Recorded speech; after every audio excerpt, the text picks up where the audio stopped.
I knew we were going to be best friends. I was a freshman. We were supposed to be young, innocent, and youthful. I was none of those things anymore. During the holiday break freshman year, I did something. It's another secret. Because of that secret, I'm now cold, blue, and sick. It's been 2 months since the funeral. I feel worse than before. Everything sucks. I feel like I'm pushing myself too much.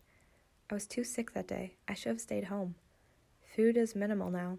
It's been that way for a while. After the funeral, I could only eat one thing: pizza. I should have eaten more. My habits started to make me look different. I wore heavy clothes now. Warm clothes. Many layers. I forced myself to move. If I stayed still too long, the secrets would flutter inside. I tried to make it through the day. Gym was the first class. Everyone just got back from winter break. Everyone is sluggish, wet, and cold. Our gym shoes are pressed with wet snow. We dry them on the gym mats. We fail. Our slippery sneakers squeak against the polished gym floor. Everything smelt cold and wet. I came in late. I was crying in the bathroom. Class had already started, but it felt like it stopped once I walked in. The volume lowered. The balls stopped bouncing. The sneaker squeaks reduced. Everything was low, as if they were watching me. They were. I could hear them whispering. No matter how hard I avoided attention, even though I needed it, I needed so much, but I never asked for it, yet it always found me. Everyone noticed my habit. Everyone knew about the Richards. Everyone knew the Bartleys. I tried to hide the care I felt. I tried to mute the whispers, the talk. I didn't want to cry again. My wet sneakers squeak each time I walk. They are dripping with the melted snow water I failed to dry on the mats. The volume increases again. Everyone starts taking laps around the gym. I join in, even though my fluttering stomach is pulsing. It's too warm. I keep swallowing the saliva that keeps coming up. I lick my teeth as my heart races. I should stop running, but I don't. That's the last thing I remember. I fainted in gym class freshman year. Most thought I was acting out because of the death in my family. Most thought it was for attention. I nod to the lies and the rumors, even though they weren't true. It's better than the truth. The truth is another secret. I slam my locker. The memories make me feel sick again. I stare at my boots. They squeak against the wet floor.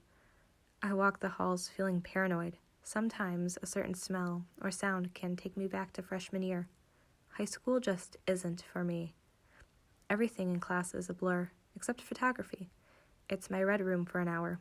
No teacher, no classmates in photography, just a dim, red buzzing light, my camera, my photos, and my thoughts. The red room makes me feel nostalgic. I think about the past too much in here. I cry a lot. That's what I do today. The bell ringing was enough to break me from my crying spell. School was over for seniors. I reach my locker before Rochelle calls my name. I pretend to ignore her. I hide my head in my locker, looking for tissues to wipe my salty face. She's not alone. Jeff's with her. I refuse to make eye contact with either of them. I'm too worried they'd know I was crying. When I cry, someone can easily trigger me with 3 words. What is wrong? Not today, Rochelle, I say. I walk to the bathroom, hoping they would not follow, but they do. Thankfully, I wiped my face enough. Enough for me to not feel insecure for crying. Jeff smiles, puts his arm around me. His arms are warm. He's warm. Jeff wasn't some stranger that needed introducing. I've seen him around, and I knew his name. He was a senior, like us, and an athlete.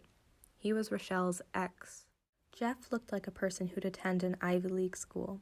He seemed too perfect for this school. He was better, but didn't rub it in. He's dewy and pale like a vampire. His hair is long enough for a ponytail, yet he lets it hang loose. He's quiet for the most part and has lots of friends.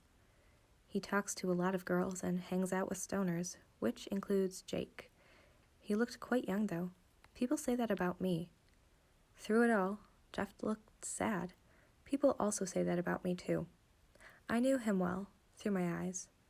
I didn't know him. Did he know me? Did he know my history? Did he know the rumors? Did he know the truth? Is he judging me like I'm judging him? He stares at me for a while. When he smiles, he doesn't stop. I push Jeff's arm off of me and go into the girls' bathroom. Rochelle follows me. I stand at a sink, running my cold hands under warm water. The stalls are empty. I gave him your number, she says. Why would you do that, Rochelle? I ask. I turn off the water. The rusty handle squeaks, loud. I wait for the water to go down the drain. Don't judge, she says. I bite my lip with guilt. He's your ex. I'm a fucking judging, I mumble to myself. It was middle school, she murmurs. Memories from some of the worst years for both Rochelle and I. The more we stay silent and reminisce on the past, the darker the mood was getting. I knew Rochelle since preschool, and we were always close, but when middle school hit, she changed. We both changed. 7th grade, she started off young. She was probably the first 7th grader in our school to start exploring sex, or pretending to.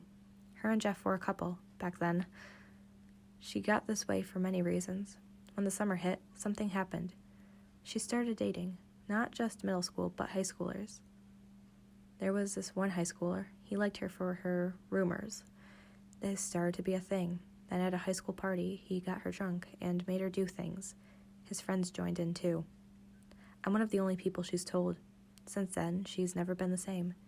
It hit her hard for 2 years. She numbed the pain by sleeping around. Then, over the summer of sophomore year, she knocked on my door, and we started talking again. Still, to this day, I find it sad that half of the guys in our grade has been with my best friend. Half of them lost their virginity in middle school to her. I feel bad for Rochelle. She let her coping turn into a habit, too. No, it's too weird. Jeff was with you, I say. I'm not lying. It's weird because of that. I grab paper towel to feed the silence. Alex, I know you were crying, she says. I squeeze the paper towel. There's someone who thinks you're pretty fucking cool. Honestly, I couldn't agree with him more. I think you should give him a shot. He's really great, she says. Why don't you two go to my party together? She insists. No, I laugh. It'll be fun, she says. Yeah, having sex is so much fun. Highly doubt he just wants to hold hands all night, I mock. I know you're a virgin, Alex, she says. Why does that matter? I ask. The butterflies that have been silent for months come back. I squeeze the wet paper towel in my hand for comfort. I can't look at Rochelle anymore. Someone comes into the bathroom. I'll see you tonight, I say. I leave the bathroom and walk home.